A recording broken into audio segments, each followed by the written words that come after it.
9 février 1943, rafle de la rue Sainte-Catherine.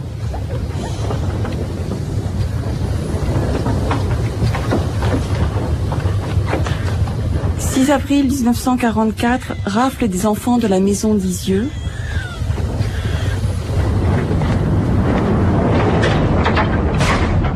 11 août 1944, déportation de 600 juifs et résistants dans le dernier train parti de Lyon à destination des camps de la mort.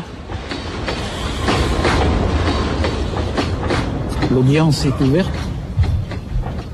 Je demande au service d'ordre d'introduire l'accusé, s'il vous plaît. Le 11 mai 1987 s'ouvre devant la cour d'assises du Rhône le procès de Klaus Barbie, accusé de crimes contre l'humanité. 37 jours d'audience pour établir sa culpabilité. Alors, accusé, quels sont vos noms et prénoms? Altmann Klaus. Vous êtes né à quelle date, s'il vous plaît? 25 octobre 1913. 25 octobre 1913. À quel endroit? Bad Godesberg. À Bad Godesberg. Près de Bonn. Quelle est votre profession? Kaufmann. Commerçant. Commerçant. Et quel est votre domicile au moment de votre arrestation? La Passe. La Passe. Vous nous dites vous vous appelez Altmann. Votre père s'appelait Barbie. Depuis quand utilisez-vous le patronyme de Altmann? Je suis nationalisé depuis le 3 octobre 1957 en 1955. 1957 en Bolivie sous les deux noms, Klaus Altmann et Klaus Barbie.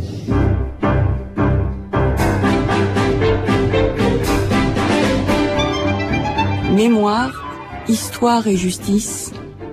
Le procès Barbie.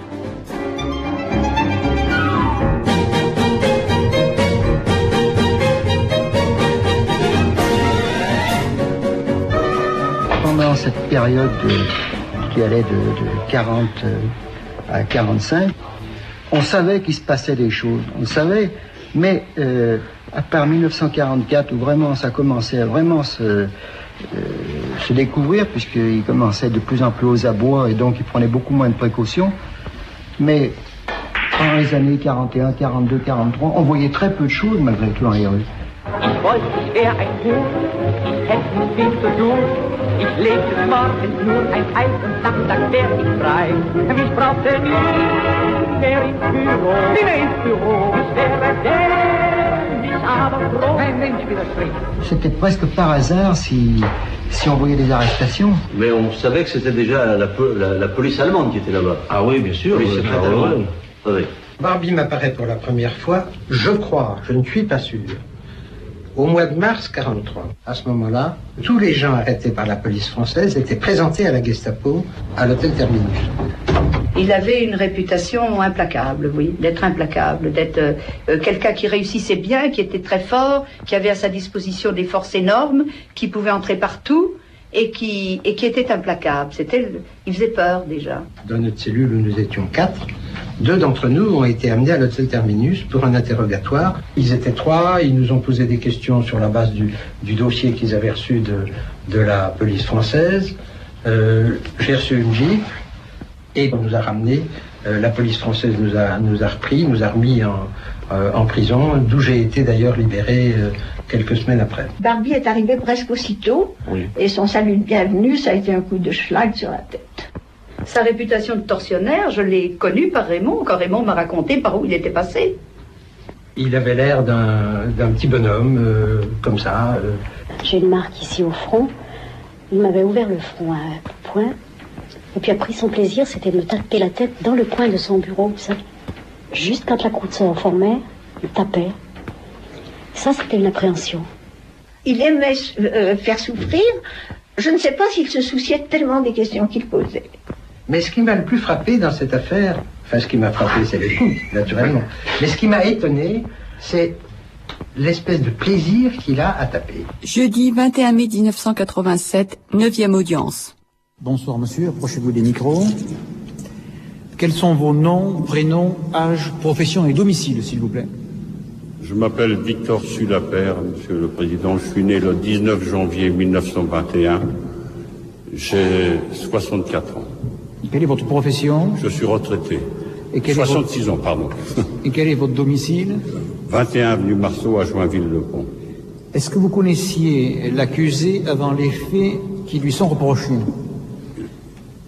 Avant 42, est-ce que vous connaissiez l'accusé? C'est la question rituelle qui doit être posée à tous les témoins. Vous ne le connaissiez pas. Vous n'avez avec lui aucun lien de parenté ou d'alliance.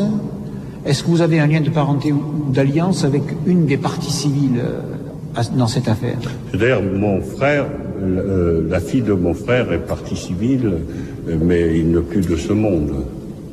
Bien, alors monsieur Sulapère, vous jurez de parler sans haine et sans crainte, de dire toute la vérité, rien que la vérité. Vous levez la main droite et dites « je le jure ». Je le jure. Monsieur Sulapère, nous vous écoutons. Faites votre déposition. C'est pas facile, Monsieur le Président, Mesdames et Messieurs.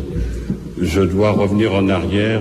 À cette époque, en 1943, j'étais avec mon frère aîné à la Fédération des sociétés juives de France, où nous faisions du travail d'aide sociale pour aider nos coreligionnaires, aussi bien femmes, enfants, soit une petite aide financière, soit les aider à se loger parce qu'ils venaient de partout et l'adresse 12 rue Sainte-Catherine, place des Terreaux, était très connue. Nous étions donc là-bas sur place, mon frère d'un côté, moi d'un autre, et subitement, j'ai vu rentrer des gens en civil, crier très fort en allemand, revolver en poing, Hände hoch, qui veut dire main en l'air, Gestapo, mettez-vous de côté.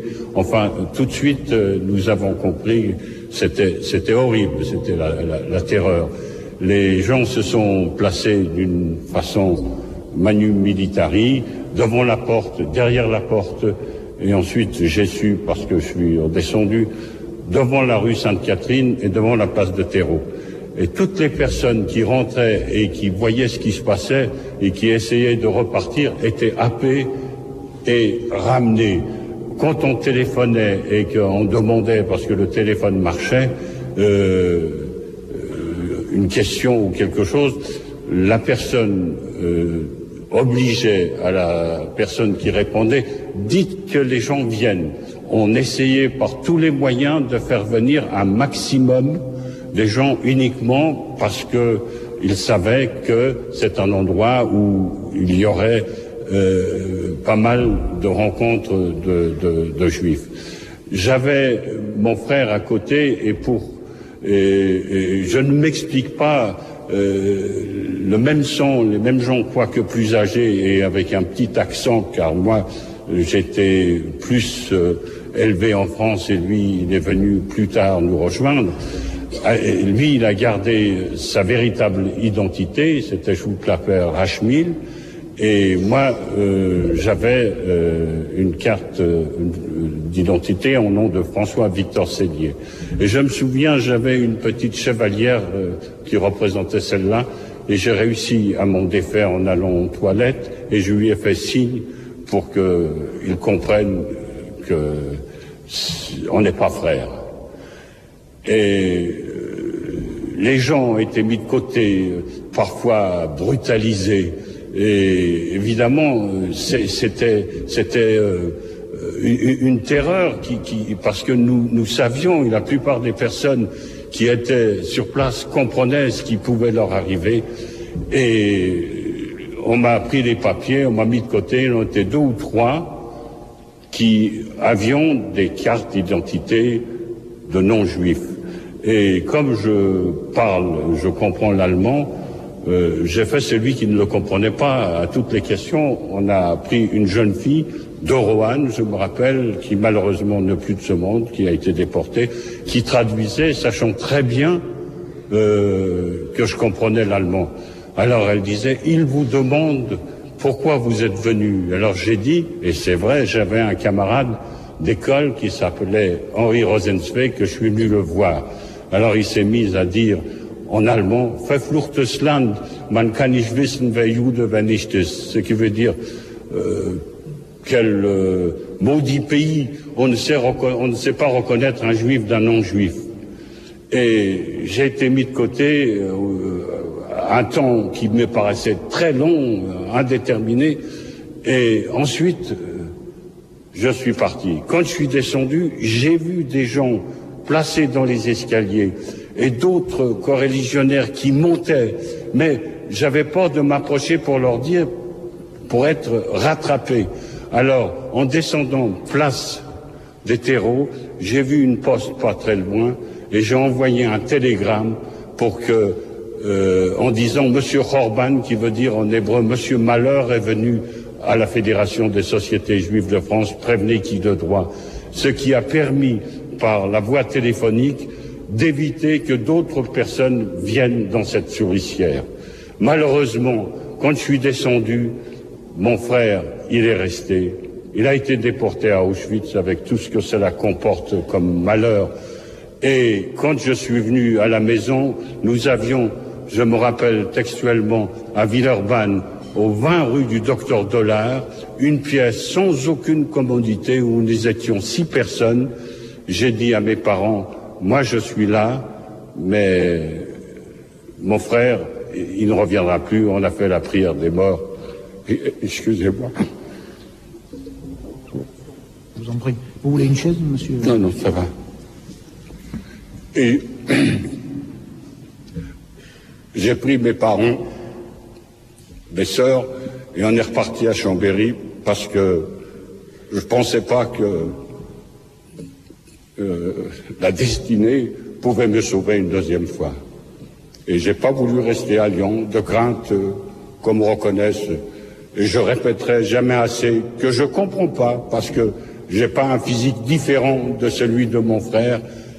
C'est une destinée. Voilà ce que je peux raconter 43 ans après.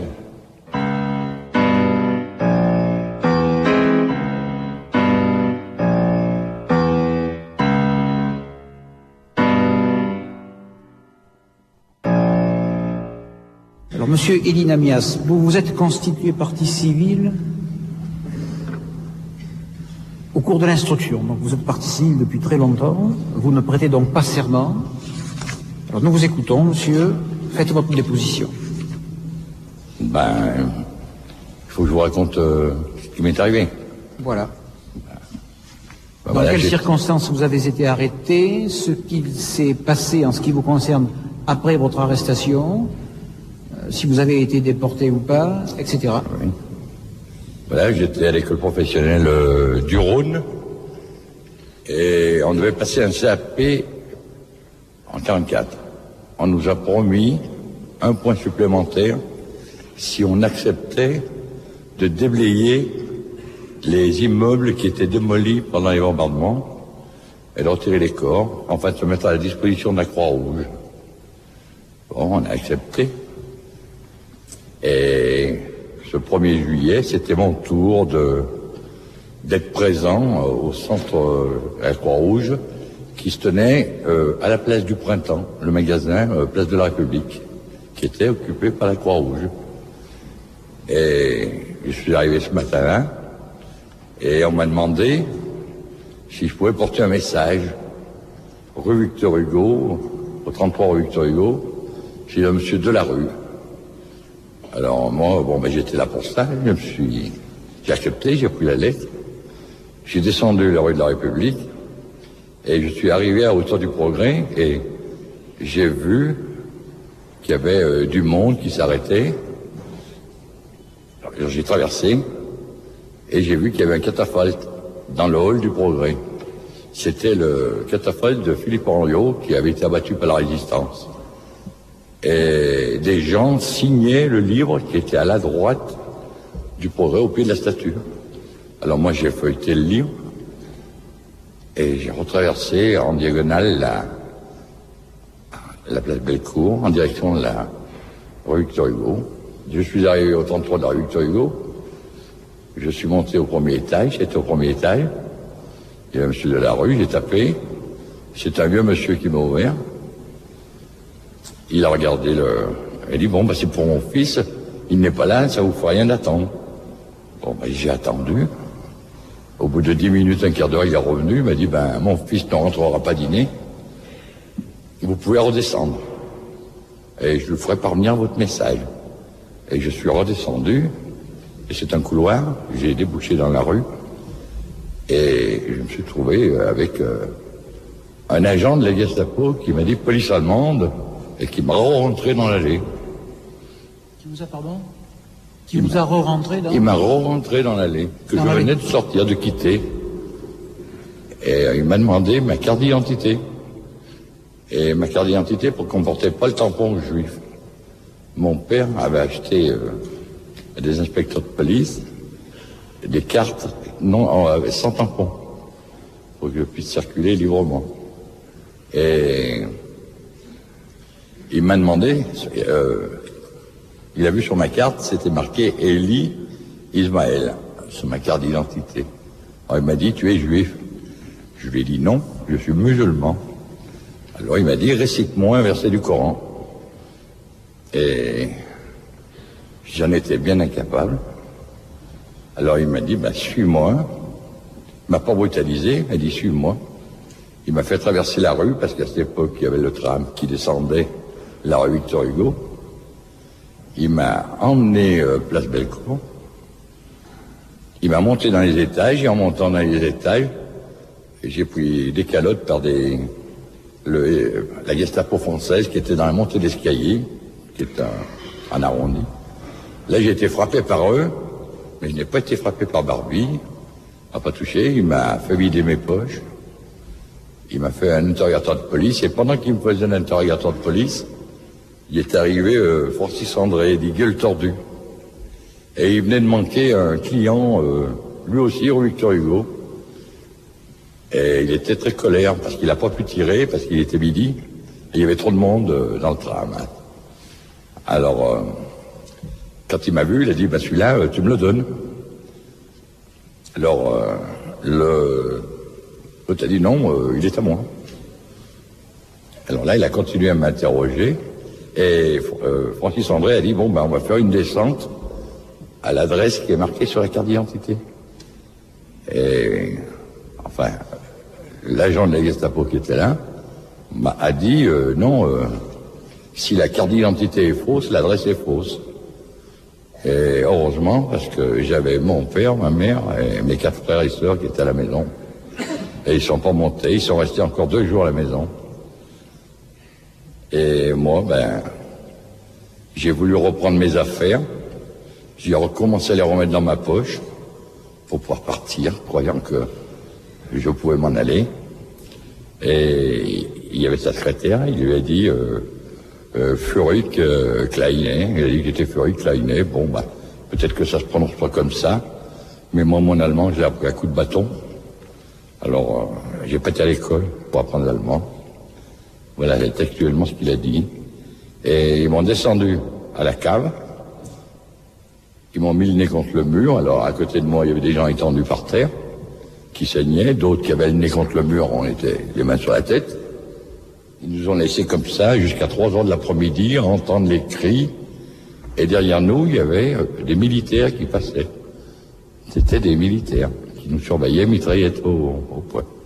Et à 3 heures, ils nous ont menottés avec mon vis-à-vis. Vous savez, dans le panier à salade, il y a 2 côtés. Ils nous ont menottés de main droite à main droite. Faut pas qu'on s'échappe.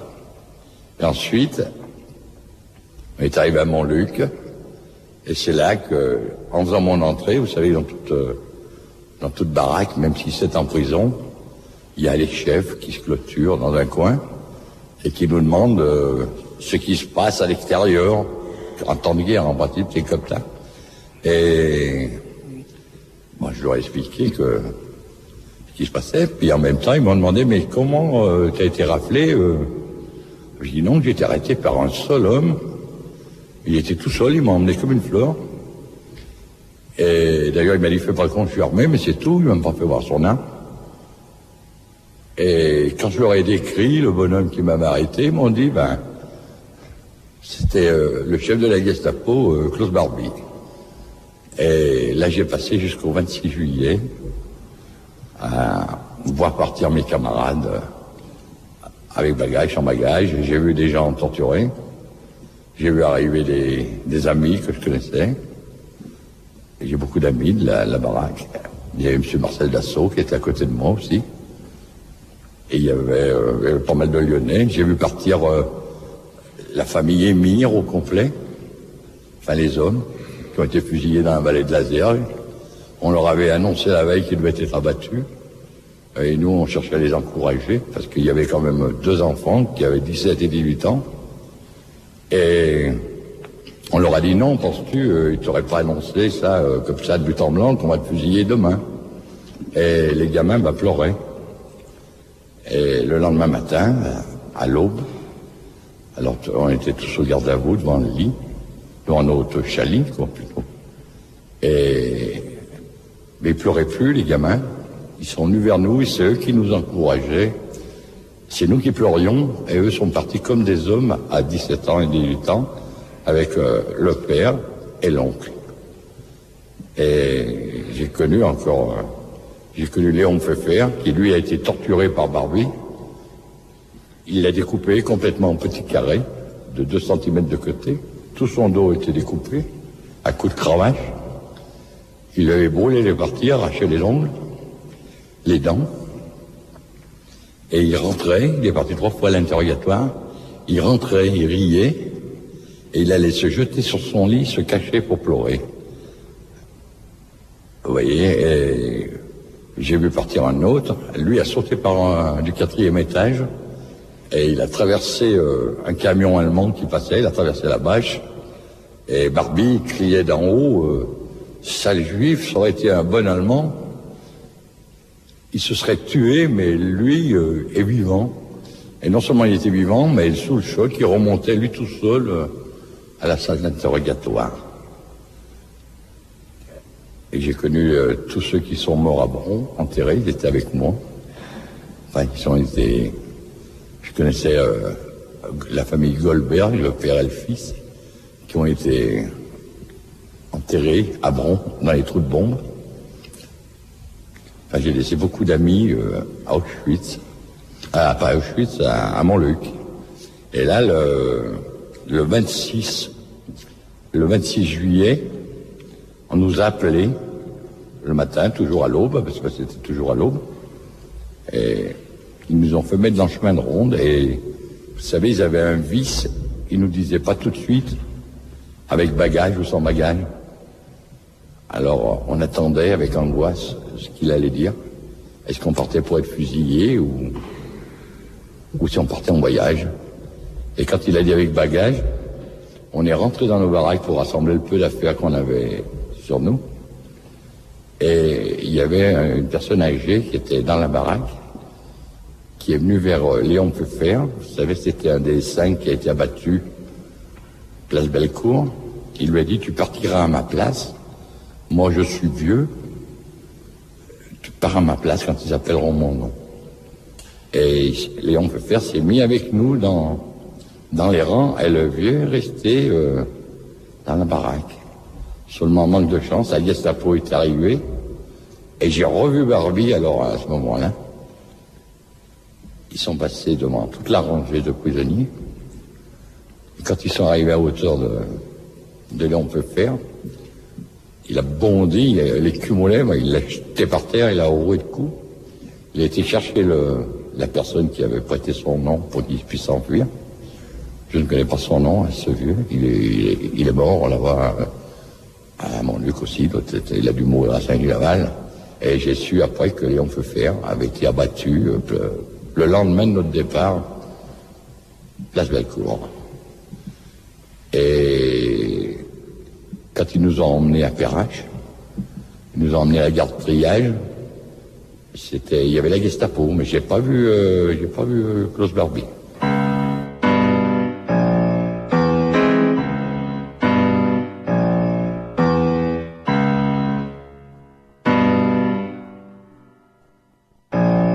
Et enfin, il y avait quand même la Gestapo, le civil, puis il y avait l'armée. Ils nous ont montés dans un train de voyageurs, et ils sont passés, la Gestapo a dit que s'il y en a un qui s'évadait du compartiment où l'on était installé, il fusillait tout le compartiment. Alors, moi, comme j'étais jeune, et puis que j'étais le seul dans le compartiment, ils m'ont fait voyager jusqu'à Paris dans le filet, mes propres compagnons, pour pas être fusillés, parce qu'on savait pas où est-ce qu'on allait. Et quand on est arrivé à Paris, on s'est retrouvé à Drancy, alors c'était lamentable, qu'il y avait beaucoup d'enfants, qui n'avaient plus ni parents, ni plus rien, quoi. Le peu de temps qu'on a pu s'en occuper, on s'en est occupé, les laver, parce qu'il y avait, difficilement, il n'y avait pas d'eau. Et moi, je faisais partie des éclaireurs israélites de France. Alors donc, on s'est retrouvé une partie de la troupe d'éclaireurs et d'éclaireuses, et on s'occupait un peu des enfants. Mais c'était très difficile parce qu'on ne pouvait pas les laver. Et pas de lumière, il pleurait la nuit, il faisait sur eux. Et il est venu le moment du départ pour Auschwitz, c'était le 31 juillet. Et il y avait 400 enfants avec nous. La population lyonnaise, parisienne, a fait une manifestation devant le camp de Drancy, réclamant les enfants, et la garde mobile a dressé les fusils mitrailleurs pour protéger le camp, pour pas leur donner les enfants. Alors les enfants sont venus avec nous à destination d'Auschwitz. On les a emmenés jusqu'à la gare de départ. Et nous, on a eu de la chance, on était avec un chef de la résistance. Il nous a dit, les Américains ne sont pas loin, on va aider les gens à monter dans le train. Et si par hasard on avait de la chance qu'il n'y a plus de wagons, ils nous laisseraient sur le quai. Et on on faisait monter les personnes. Et comme il fallait 120 personnes par wagon, on les aidait. Alors, ils avaient une tinette, c'était un grand bac, c'était un tonneau. Et il y avait un peu d'eau. Il n'y avait pas beaucoup d'eau. Il y avait à la sortie du camp, la Croix-Rouge nous a comblés de cadeaux, nous a habillés. Elle nous a habillés de neuf. Ils m'ont redonné ma montre. Ils m'ont redonné mes chaussures. Ils m'ont fait une reconnaissance de dette de 28 zlotys que je devais retoucher en arrivant à Auschwitz, que le gouvernement polonais devait me payer. Et je reviens au chargement du train. Nous reculions et nous n'avons pas eu de la chance. Enfin, on a eu de la chance, si on veut. On a voyagé qu'à 19. Ils ont quand même trouvé un wagon pour nous emmener sur Auschwitz. Et nous avions un chef de la résistance qui venait de Toulouse. C'était Léo Kohn, qui est mort à Auschwitz, d'ailleurs de faim. Il nous a dit, ne vous inquiétez pas, j'ai la clé et une scie pour couper le wagon.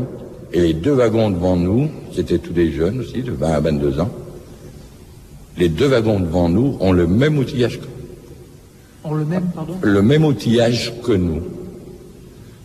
Et nous, on a dit, sitôt que le train démarre, on va commencer à faire le trou, puis on va sauter par le trou. Et heureusement, on a eu de la chance qu'on avait ce chef, il faut toujours un chef dans l'armée, qui nous a dit non, attendons la nuit. Et on a bien fait parce que le train s'est arrêté en pleine campagne, et les Allemands ont fait éruption dans notre wagon, et dans les wagons avant.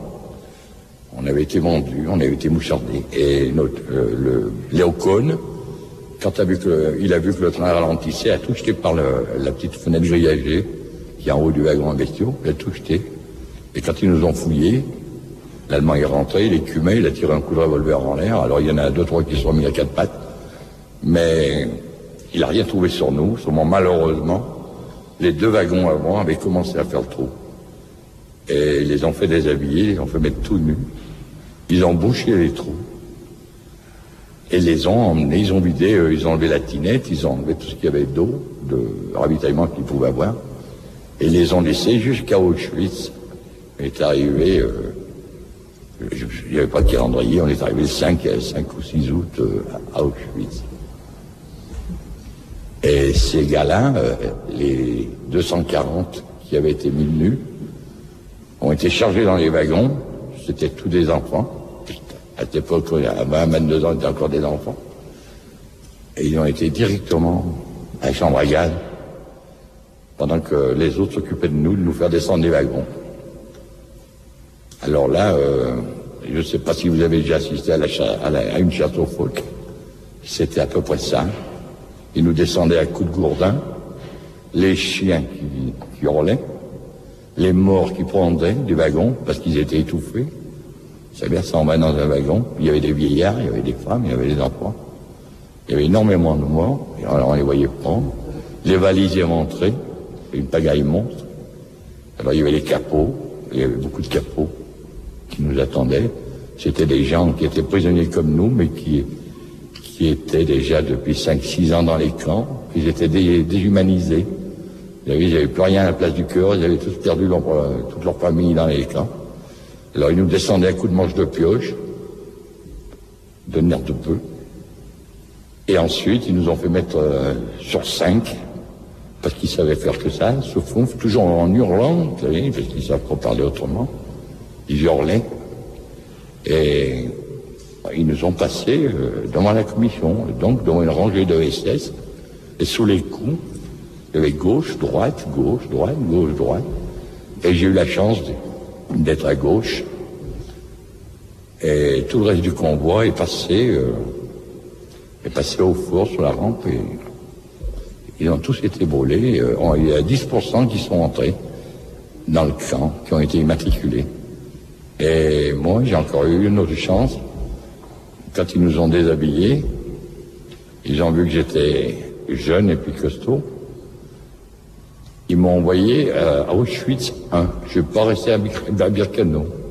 C'était des blocs en pierre d'un étage. Et là, on est arrivé là-bas, alors ils nous ont fait tout déshabiller. Ils nous ont tondus, ils nous ont mis complètement, ils ont coupé les cheveux, les poils, le partout. Ils nous ont passé du logan gris, vous savez, qui piquait, c'était presque plus. Les gros, ils leur enfonçaient le flitox dans le derrière, jusqu'à moitié, en riant. Et en même temps, ils faisaient une sélection. Et ils en ont éliminé encore à Auschwitz même. Ils sont partis le lendemain pour la chambre à gaz.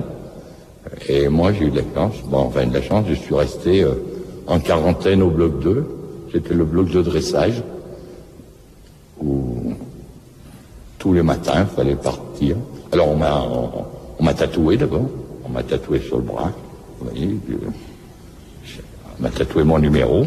Et il y a une personne âgée est venue vers moi, m'a dit, si tu peux, tu grattes un numéro, le dernier. Donc, vous voyez, il réapparaît quand on le mouille.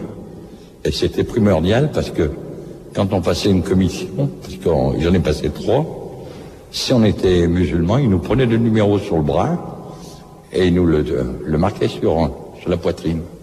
Alors moi, quand je mettais par l'humidité, le numéro 7, le dernier disparaissait. Alors j'avais le numéro 387. Alors j'ai évité... je mettais une petite chance de mon côté. Sinon, après, ils nous ont donné une paire de sabots. Ils nous ont donné un caleçon long, une veste, une chemise, et puis un mutzen. Alors ça, faut pas oublier le mutzen, ce qui est primordial. Si vous le perdiez, c'était la peine de mort. Alors fallait pas le lâcher des yeux. Le mutzen, c'est un chapeau. C'était un chapeau plat, à l'appel, il fallait qu'il entende qu'un bruit. Quand il disait mutzen, hop, il fallait entendre qu'un bruit. Sinon, on pouvait durer toute la nuit. Mutzen, hop. Pour s'amuser, c'était tellement plaisant pour eux. Et là, le matin, 5h du matin, 4h du matin, comme ils avaient envie, ils se précipitaient dans la chambre avec des matraques. Ils nous faisaient lever à coups de matraque. Et on se mettait par centaines, sur 5, par rangée de 5, et nous emmenaient à la Strasse Commando, ce qui veut dire casser les cailloux à la masse. Et on partait par centaines. Et le soir, il fallait qu'on ramène des morts obligatoirement. Le capot devait tuer devait tuer des personnes pour rester, garder son grade, devait tuer des prisonniers. Il ne devait pas revenir au complet, le commando. Alors c'était au petit bonheur la chance. Il tuait. Et le soir, il fallait qu'on les ramène. Si on voulait pas passer toute la nuit à rechercher le cadavre, tout nu. Alors là, ils nous aimaient tout nu et ils cherchaient le cadavre qu'on avait oublié. Et on restait toute la nuit au garde à vous. Alors on avait intérêt à ramener les cadavres avec nous. Et qu'il pleuve, qu'il neige, quand il y avait du brouillard, ils nous faisaient asseoir par terre, de peur des évasions. Enfin, on risquait pas de s'évader parce que les civils nous ramenaient. Les civils polonais ou allemands nous ramenaient. Et j'ai eu de la chance, aux dépens d'autres prisonniers. Les Russes sont venus bombarder une fois. Alors ce qu'ils faisaient, quand les Russes venaient, vous savez, les lois de la guerre, un camp de prisonniers doit être éclairé. Et notre camp ressemblait exactement au camp de SS. C'était exactement la réplique. Alors ils illuminaient leur camp, et nous, ils l'éteignaient et ils mettaient les fumigènes. Ça veut dire que c'est nous qui risquions d'être bombardés. Enfin, heureusement, ils étaient assez maladroits et ils sont pas venus souvent. Et ils sont venus 2 fois. Alors une fois, ils ont renversé la soupe. Alors là, on est resté sans manger. Et le soir, un autre jour, ils sont venus en pleine journée. Ils ont tué quelques SS, mais ils ont tué tous les cordonniers et tous les tailleurs et quelques femmes qui étaient dans un camp de cobayes. Et comme j'avais dit que j'étais boîtier, j'avais fait l'apprentissage de boîtier, ils m'ont appelé le soir et je suis rentré comme boîtier. D'autres personnes avaient dit qu'ils étaient chausseurs, on a pensé qu'ils étaient chausseurs, qu'ils faisaient des chaussures. Quand ils leur donnaient les chaussures pour les faire, ils ne savaient pas les faire, ils les ont tués à coups de bâton à côté de nous. J'ai assisté à la pendaison de 40 Russes qui s'étaient évadés. Ils se pendaient après pour que ça aille plus vite. Et les Russes, d'ailleurs, se sont pendus tout seuls. C'est eux-mêmes qui ont donné le coup de pied à leur tabouret pour se pendre, en criant qu'eux aussi, un jour, finiraient comme nous. Et moi, je suis resté à la cordonnerie jusqu'au 17 janvier. Le 17 janvier, quand je suis rentré au camp, il y avait une effervescence. Ils avaient amené quelques femmes vers l'entrée du bloc. Et un homme a reconnu sa femme derrière les barbelés. Alors il y avait un SS qui d'ailleurs est en train d'être jugé en Allemagne. Il a été insulté ces jours, alors on a arrêté la procédure. Elle lui a dit, va embrasser ta femme. Il a été embrasser sa femme, et avant qu'il arrive à l'embrasser, il lui a mis une balle dans la tête dans sa femme, en riant, d'un air bien sadique. D'ailleurs, il était bien content. Il était heureux de son exploit. Et le 17 janvier, les Russes commençaient à bouger sur le front. Alors ils nous ont mis sur la route, ils nous ont donné des couvertures, et j'ai fait la marche de la mort par moins 30. Et on a perdu 12 000 personnes. Entre le matin et le soir, on a eu 12 000 morts. Et là, j'ai perdu mon oncle, qui est parti plus loin. Lui, il a été coulé dans les bateaux au Cap à Cornin. Il est au fond, là, au fond de la mer. Et moi, j'ai eu de la chance parce que j'ai dit, au bout de la marche, que j'en avais marre. Je me suis laissé tomber par terre. Et ma chance à moi, c'est de trouver qu'il y avait une personne âgée qui était là. Il m'a dit, écoute, toi t'es jeune, tu t'en sortiras. Il m'a porté dans un wagon, il m'a dit, si tu t'en sors, va et raconte. Tu raconteras ce que tu as vu.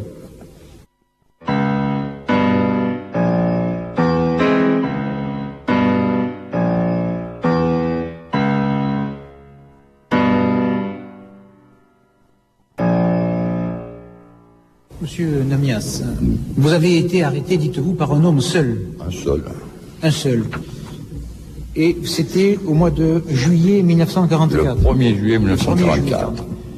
Vous avez été conduit dans l'immeuble de la Gestapo, Place Bellecour. Place Bellecour. Puisque la Gestapo était là depuis le bombardement.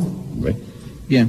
Comment, vous avez parlé de Barbie. Comment savez-vous que la personne qui vous a arrêté, c'est Barbie? C'est quand je suis arrivé à la baraque, comme je vous l'ai dit tout à l'heure, Monsieur le Président, on m'a demandé de décrire la personne qui m'a arrêté. Et vous savez, il y a pas mal dans la baraque, malgré que c'était des Juifs, il y a pas mal qui sont passés entre les mains de Barbie. Et là, ils m'ont dit, t'es passé par les mains de Barbie et t'as eu de la chance. Alors, quels sont les signes distinctifs que vous avez? Est-ce que vous pouvez nous dire quels sont les signes distinctifs qu'à l'époque vous aviez évoqués devant vos camarades de chambrée? Vous savez, il y a un truc qu'on n'oublie jamais, c'est le tour. Quand vous avez vu ça, et surtout que je me suis efforcé de regarder, pensant à revenir, et s'ils avaient touché ma famille, je serais reparti en Allemagne le chercher moi-même. Parce que j'ai été à bonne école, vous savez, pendant une année. Et je pouvais faire un travail tout de suite en arrivant. Et quand je suis revenu, j'ai eu la chance de les trouver tous à la maison. Parce que je serais devenu un grand criminel moi aussi. Alors, vous l'avez revu combien de fois, donc? Au moment de votre arrestation, dans les locaux de la place Bellecour? Oui. Et vous l'avez revu combien de fois? Enfin, on ne s'est pas quitté, hein. Entre mon arrestation et son bureau, on ne s'est pas quitté, hein. Et je l'ai revu le 26 juillet, au moment de notre départ, pour Auschwitz, Drancy. Et par la suite, lorsque les photos ont été publiées en 72, est-ce que vous avez eu... Vous savez, moi, on m'a appris une méthode pour reconnaître un visage. Parce que, vous savez, il y a beaucoup de mères qui cherchaient leurs enfants quand on est rentré. Et vous savez, aller trouver quelqu'un qui a le crâne tondu et qui n'a plus rien d'humain, hein, quand vous avez le crâne tondu puis que vous êtes maigre. Vous ressemblez à un squelette, c'est ce qu'on appelait les musulmans à cette époque. On bouchait le haut et le bas du visage et on laissait apparent que le regard et les oreilles. Vous voyez, on laissait apparaître que ça. Et vous voyez, on camouflait. Vous voyez, on camouflait sous du crâne et on gardait que c'est parti. Et on pouvait, quand on pouvait, si on avait été en contact avec le fils ou le mari de la personne, on pouvait lui dire, bon ben, il est mort, il est pas mort, et on ne nous croyait pas. Vous avez dit que lorsque vous avez quitté Drancy, vous étiez 120 personnes par wagon. Nous, on n'était que 15 ou 19. Les autres wagons, 120 personnes par wagon. C'était quel genre de wagon? Wagons à bestiaux. Vous avez dit qu'en arrivant à Auschwitz, les enfants avaient été dirigés aussitôt sur la chambre à gaz. Est-ce que vous connaissiez déjà l'existence des chambres à gaz? Vous savez, ils s'en sont pas cachés. D'ailleurs, on est arrivé sur la rampe. Et les chambres à gaz, je ne sais pas si les personnes s'imaginent ce que ça représente, c'était une usine. C'était une usine. Vous vous rendez compte, ils gazaient jusqu'à plus de 2000 personnes. Ils les brûlaient dans la journée. Vous vous rendez compte, pour arriver à faire un travail pareil, c'était une usine. C'est justement ce que je m'interroge maintenant, comment jamais il est tombé une bombe dessus. Parce que la nuit, on voyait fumer les cheminées, on voyait la flamme qui sortait. Les capots nous disaient, voilà par où vous sortirez. Et moi, je leur disais, mais non, moi, je suis pas ramoneur. Vous voyez, malgré ça, on plaisantait. Hein, mais c'était notre jeunesse qui nous tenait, mais il y avait que nous qui plaisantions. Les pères de famille, vous savez, à l'appel, quand on faisait un appel, on voyait partir des pères de famille qui se reprochaient de ne pas avoir su protéger leurs enfants ou leur famille. Ils se dirigeaient en direction des fils barbelés et ils se pendaient après les fils de barbelés qui étaient électrifiés. On aurait dit les feuilles d'automne. Vous savez, quand vous vous levez le matin, que vous voyez tout ça qui pend le long des fils de fer barbelés, c'est pas une plaisanterie. Où ils allaient en face de la tour et ils allaient se faire tirer parce qu'il y avait un trait qu'il fallait pas dépasser. Si vous dépassiez juste le bout du pied, vous tirez dessus. Et vous manquez jamais, vous passez. Ça doit être des tireurs d'élite, puisqu'il ne bougeait pas, le gars. Il se laissait abattre. Il trouvait la mort comme ça. Bien. Monsieur le procureur général, question posée aux témoins et les parties civiles. Une simple précision à Monsieur Namias. Comment a-t-il reconnu Barbie lors de la confrontation? À quoi il l'a reconnu? À quoi j'ai reconnu Barbie? Oui. Son regard fouine, comme il m'a accueilli. Monsieur Namias, parlez dans le micro qu'on vous entende bien. À quoi avez-vous reconnu Barbie lors de la confrontation par le juge d'instruction? C'est la question qui vous est posée. Oui. Je vous ai déjà dit, quand vous avez vu, vous savez, vous avez ces oreilles qui sont un peu ourlées, vous avez le regard. Dans le regard, je vous dis, je me suis gravé dans la tête, dans l'espoir de revenir. Mais non, j'ai peut-être mis quelque chose. Mais, vous savez, Barbie, je l'oublierai jamais. Avant, ni après, ni quand je serai mort. Vous savez, je donnais 10 ans de ma vie pour pouvoir rencontrer un responsable de tout ce qui s'est produit. Et vous voyez, regardez, j'ai presque 10 ans de ma vie. C'est un cadeau qu'on me fait, là. C'est un cadeau, vraiment, à 61 ans. Je pense que j'ai rien oublié. D'autres questions, le parti civil? La défense. Quelques questions. Le témoin dit qu'il a rencontré M. Dassault à la prison Montluc. C'était dans la baraque aux Juifs ou c'était dans un autre bâtiment? Je m'excuse, Monsieur le Président, mais quand je suis allé voir monsieur... Enfin, pas monsieur, non, je regrette le mot que j'ai dit. Quand je suis allé voir Barbie en prison, il m'a pas adressé la parole. Ils ont parlé en allemand entre eux, qui ne comprenaient pas le français. Il m'a même dit que j'avais une tête d'arabe. Il m'a fait dire par son traducteur que j'avais une tête d'arabe. Et qu'est-ce que je lui réponde? Il n'était pas là. Il n'est pas là. Comment à qui vais-je répondre? J'aimerais qu'ils me redisent que j'ai une tête d'arabe. J'ai pas une tête de juif, il m'a dit. Alors, je m'excuse si c'est vous qui me posez la question. C'est moi qui vous la pose. Vous, avec plaisir, Monsieur le Président. Alors, si il est perdu les pédales. Monsieur Dassault, vous l'avez connu où? Dans la baraque? Dans la baraque, oui. La baraque aux Juifs, il était en redingote. Il avait le pantalon à rayures, chapeau blanc. Il a été répondu à la question que vous posiez. Très bien.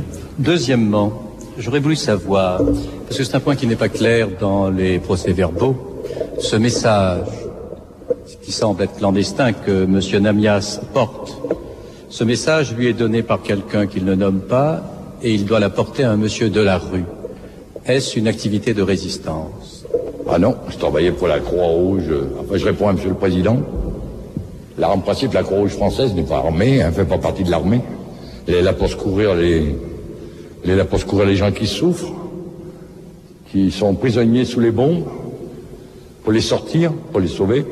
Je sais pas, moi j'étais là quand je suis descendu de la Croix-Rousse, quand toutes les premières communions sortaient de l'église. Maintenant ils ont fait une sortie de tunnel. C'était une église là. Et toutes les premières communions pendaient aux arbres. Il fallait les descendre quand même, hein. C'était le travail de la Croix-Rouge, c'était pas le travail de l'armée, c'était à nous de faire. On s'était engagé à faire ça. Donc vous êtes allé chez Monsieur Delarue pour lui porter un message. Un message que la Croix-Rouge m'a remis. Ça n'a rien à voir avec une activité de résistance. Moi, j'ignorais absolument ce qui se passait, ce qu'il y avait dans ce message, ce qui était fermé. Dans un des procès-verbaux, et ici je vous ai demandé je vous ai prié de m'excuser, je n'ai pas les procès-verbaux ici puisque ce n'était pas prévu pour cette journée. Je crois que M. Namias a dit qu'il avait retrouvé les enfants d'Isieux à Drancy. Alors je voudrais savoir si... Je réponds à M. le Président.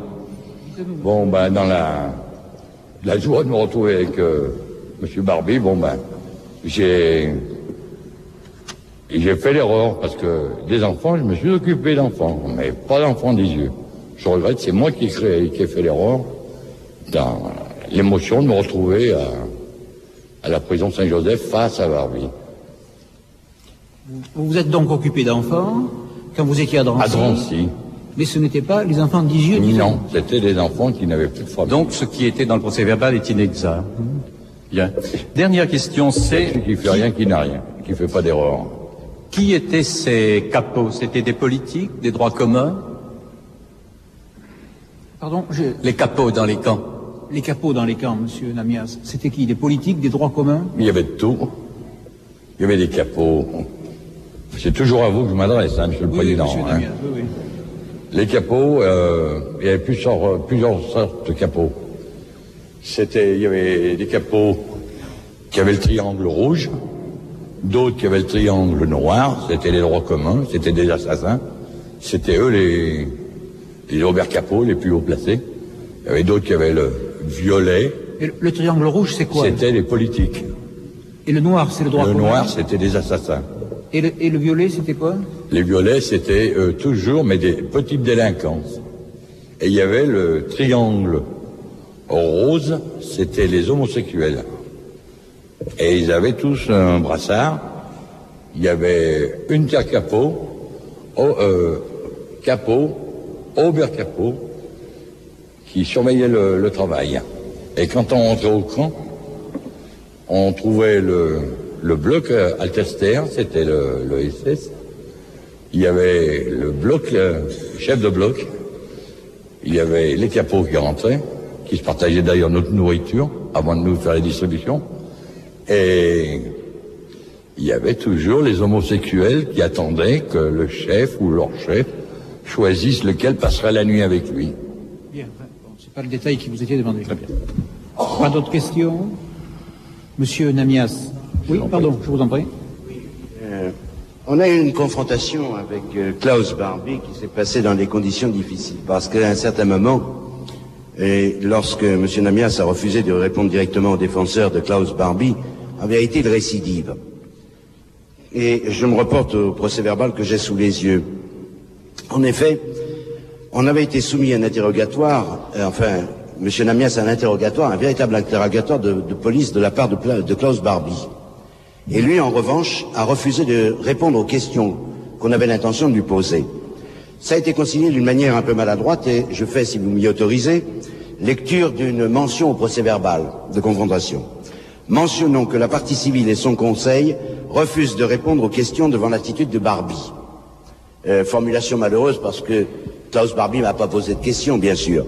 Mais vous notez, et c'est ce qu'a voulu, je le dis à mesdames et messieurs du jury, c'est important car il a déjà subi ça en confrontation. Subi un assaut de questions, et en revanche, pas de questions à poser à Klaus Barbie. Et je rappelle que le procès verbal dit, mentionnons que la partie civile et son conseil refusent de répondre aux questions devant l'attitude de Barbie. C'est peut-être un peu plus facile aujourd'hui puisque Barbie a pris la fuite, mais il avait déjà souffert, lui, car à un certain moment, il avait répondu au juge d'instruction, mais alors, est-ce que c'est moi qui suis inculpé ou Barbie? La défense, est-ce que vous voulez ajouter quelque chose? Non, je ne crois pas que ce soit la peine. Bien, monsieur Namias, la Cour vous remercie, vous pouvez vous retirer. C'est moi qui vous remercie. L'audience est suspendue, elle sera reprise demain à 13h30.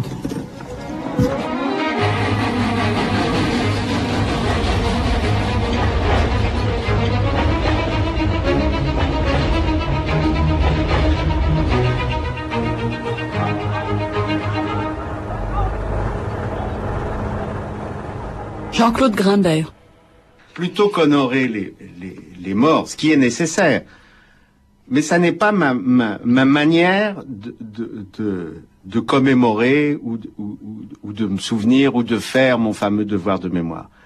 Moi, j'ai essayé dans mon travail de dramaturge ou de scénariste de refabriquer du vivant. C'est-à-dire de provoquer le regret de ces personnalités, de cette culture, je pense que tant qu'on reste avec cette idée des 6 millions de morts, on est dans l'erreur. C'est 6 millions de vivants. Voilà. C'est 6 millions de vivants, et comme vous le dites, ces 6 millions d'individus, c'est une langue, c'est même 2 langues, parce que les juifs grecs et beaucoup de juifs italiens avaient aussi des langues. On oublie aussi qu'un certain nombre de séfarades ont été déportés de France. C'est-à-dire que rendre hommage, c'est raconter la vie des vivants. Voilà. Et puis tous ces enfants qui étaient... moi j'ai été conduit avec mon frère et ma mère jusqu'au commissariat. On était à 2 doigts de monter dans les camions et d'aller... on sait trop où maintenant. Et puis ça s'est pas fait. Il est évident que quand on me remet un prix, quand on parle de mon œuvre, eh bien, je suis obligé de penser que je ne suis pas l'auteur de cette œuvre. Je suis l'un de ceux qui a pu s'exprimer parce qu'on m'a laissé le hasard et puis ensuite la solidarité a fait que je suis resté vivant jusqu'à la fin de la guerre. Mais sinon, mon père étant étranger, ma mère... Alors, le truc, c'était que ma mère était française, que nous, on était nés à Paris. Alors, elle était française parce que elle était née à Paris par accident, puisqu'après, ils sont repartis vers l'Est. Enfin, on était dans des problèmes comme ça. Donc, je pense que dans ces enfants, justement, qui ont disparu, il y avait... Vous allez me dire, on va pas choisir en fonction des œuvres futures. Mais voilà, ce ne sont pas que des nombres. Ça n'est pas tout de dire, c'est fini, on a fait 3 procès, passons à autre chose. Je pense qu'on ne peut pas passer à autre chose. Et je dirais presque, hélas,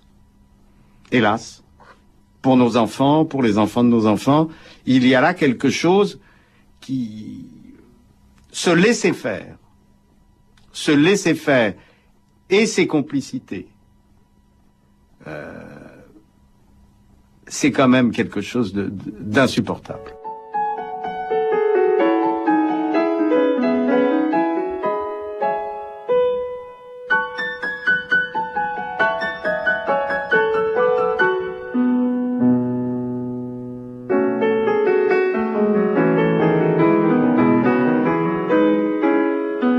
Le procès Barbie, une série de Dominique Missika, archives INA, extrait de film Hôtel Terminus de Marcel Ophuls, Amen de Costa Gavras, mixage Marie-Dominique Bougot, Anne Le Guéhenec, réalisation Pierrette Perronneau.